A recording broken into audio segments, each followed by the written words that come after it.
Hi guys! Welcome to my channel. This is Marcela Manintin. Ngayon naman ay kakaibang ituturo ko sa inyo.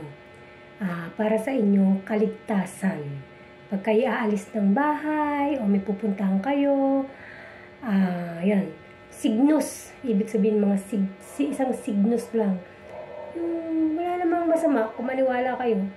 Kung ayaw nyong maniwala, huwag nyong panoorin itong video ko ito. Pero kung interesado kayo at naniniwala kayo sa mga signos, ito na. Ganito yun.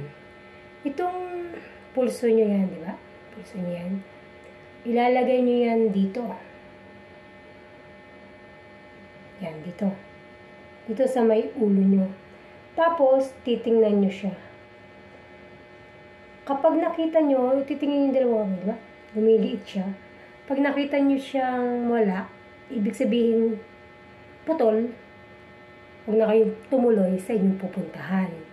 At sigurado may, para sa inyong kaligtasan, may hindi inaasahang mangyayari sa inyo. Kaya guys, wala nang masama. Natutunan ko lang ito sa isang apakagaling na manggagamot. Okay. Thank you for watching. Bye!